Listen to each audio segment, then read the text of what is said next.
Welcome to my YouTube channel.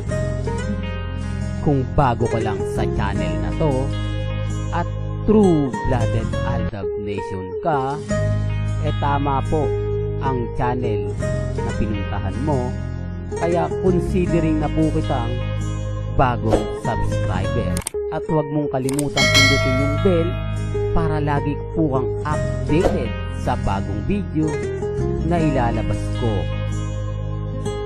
Salamat po sa iyong pag-click sa channel na to. Welcome back mga ka-Aldab. Ito na naman po ang inyong lingkod, si Mr. Destiny. At syempre magbibigay na naman tayo ng pinakamaiinit na update po ngayon sa social media. Siguro naman po aabangan nyo na to. Maya maya lang po ay magsisimula na nga po ang Coronation Night na makikita na naman po si Alden Richards dyan po sa Santa Rosa, Laguna mga ka-Aldab. Kung matatandaan nyo yung pong Enchanted Kingdom, di po ba? Malaki rin po ang ano nyo sa Aldab Nation yung tipong kumbaga inaasam po natin. Sabi ko nga po sa inyo mga ka-Aldab, may mga bagay-bagay po na bumabalik-balik po sa atin, di po ba? Napakagandang pag-usapan, napakagandang topic na lagi naman si Alden Richards ang bida.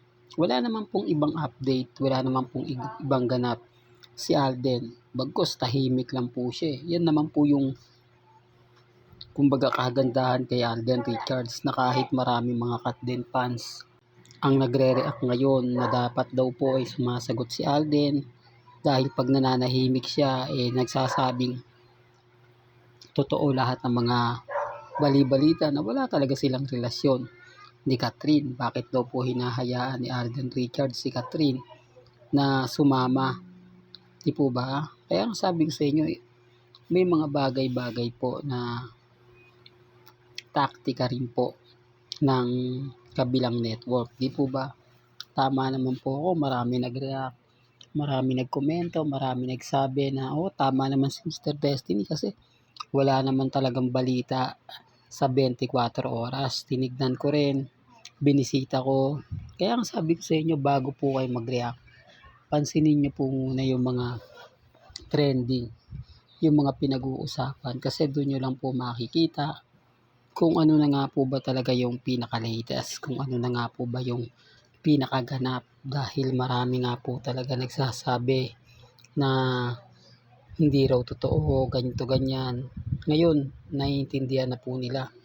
Ngayon, nararamdaman na po nila. Patunay lang po yan na talagang kumbaga panalo. Di po ba?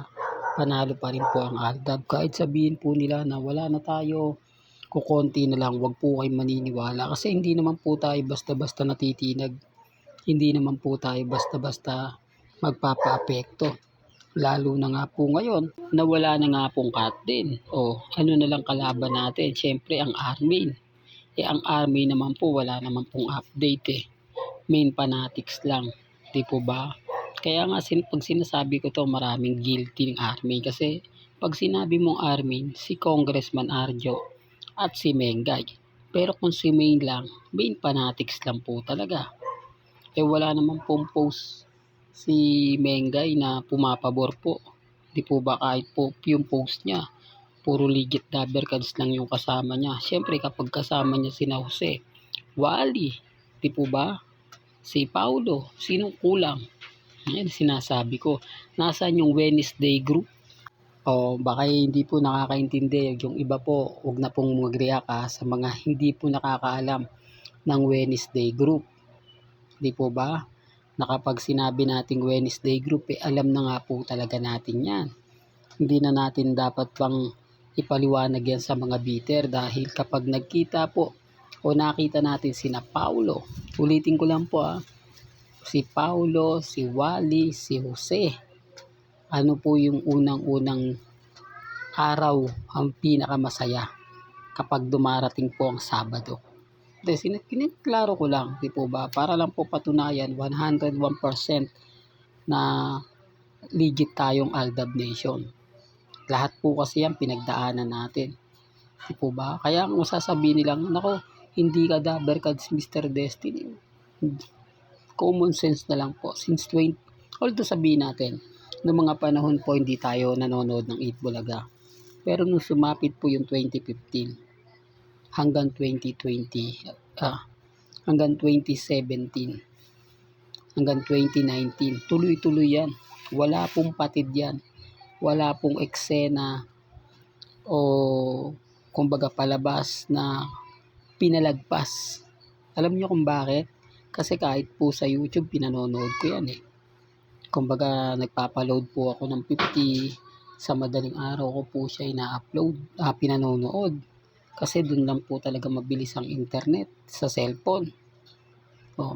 Kinaklaro ko lang po para lang malinaw. Para lang po ipahayag sa kanila na mas marami po tayong alam sa mga bitter po. Kasi yung iba po, hindi naman po kasi yan inabutan eh. Hindi nila nakita, hindi nila napanood. Basta lang po nagre-react sila. Basta lang po masabi lang nila yung gusto nilang sabihin. Maibato lang po nila yung gusto nilang maibato. Kahit po hindi nila alam ang buong kwento, kahit hindi po nila alam ang buong istorya. Basta ang importante sa kanila, masabi nila yung mga bagay-bagay na halata mo namang wala po silang alam. Di po ba? Sinasabi ko lang po ito para lang klaro. Sinasabi ko ito at pinapaliwanag ko sa mga taong bitter hanggang ngayon sa Aldab Nation na wala naman po talagang ganap at hindi po nagre-react ngayon si Alden Richards. Taliwas po sa mga sinasabi at pahayag po ng ilan. Kahit sabihin nila na puro lang tayo fake news, okay lang po yan.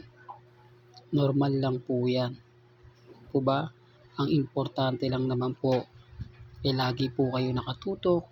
Ibang importante lang po updated po kayo. Lalo na po ngayon na nakikita na po natin yung mga nangyayari, nakakaramdam na po tayo ng saya, sigla, di po ba? Medyo nagkakagulo na nga po ngayon ang mga army at ang mga main fanatics. Hindi nila alam kung ano yung gagawin nila sa issue dahil binabatikos din po sila ng kapwa nila, lalo na po si Ibiang, na syempre pagdating sa mga bagay na ganyan, ayaw na ayaw nyo po kasing nangungunahan. Sina Ogie Diaz hindi nga po nagre-react. Si Christopher Min hindi nga po kumbaga nagsasalita. Hinahayaan lang nila si Congressman at si Mengay ang mag-decide. Kita nyo naman po si Maa Salvador, balik showbiz na naman, di po ba? Kumbaga, talagang pinapakita niya na hindi siya nawawala. Ganun din po sana dapat, di po ba? Nangyari kay Mengay, pero wala eh. Imposible po kasi talagang mangyari.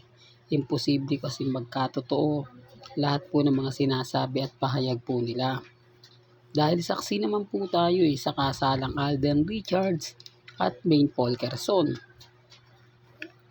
Pero wala andun na yan Kumbaga, ang inaantay na lang natin yung magkaaminan na. Yung dumating yung point na sina Mengay, Congressman at si Alden Richards na yung magpapaliwanag. Kung kailan yan, yan po yung lagi yung aantabayanan. Lagi po kayong kumbaga tututok sa channel ni Mr. Destiny para updated po kayo. Para kung sakasakaling makakita tayo ng update, may malaman tayo, agad-agad ko po sa inyo sasabihin. Sa ngayon, wala pong ganap si Alden, puro TV commercial lang. At ito nga po lang yung pinaka-latest niya, ang pagdalo niya sa Miss Universe Laguna Coronation Night. Na alam nyo naman po si Alden Richards, talaga namang updated yan, lalo na nga po sa Laguna. Di po ba? Real talk to. At sa mga nagtatanong po kung kailan ang showing ng ng Out of Order nila Heaven, wala pa rin po. Kahit po yung post ni Heaven hindi po makikita Kumbaga parang tago. Di po ba? Parang hindi talaga nila binibigay ngayon kasi ang mainit po talaga ngayon kung titignan nyo. Yun nga po kay Pepsi Paloma. Ako gusto ko nga po talaga ipalabas na yan para hindi po para panoorin etc. i-promote gusto ko para masimulan na nga po ang pelikula ng Aldab Nation. Oops, issue na naman yan, Mr. Destiny. Alam mo kaya ka nababash. Kaya ka lagi na pag-iinitan kasi sa mga sinasabi mo at pahayag mo. Pero okay lang naman po yan. Normal lang naman po. Well, hanggang dito na lang po ang ating latest updates. Kaya kung gusto nyo pa po ng pinaka-latest at sariwang update, abay tumutok lang po kayo dito po sa channel ni Mr. Destiny para updated ka sa mga bago at sa mga latest po na i-upload po natin maya-maya lang. Kaya kung bago ka lang sa channel na to at isa kang true-blooded Aldab Nation na nagmamahal kina Mengay at Isoy, tama po ang channel na pinuntahan mo. Kaya consider na po kita bagong subscriber. At huwag mong kalimutang i-share ang mga video po natin sa mga mami, sa mga titas, at sa mga senyor. Hanggang sa muli, salamat po sa panonood at pakikinig.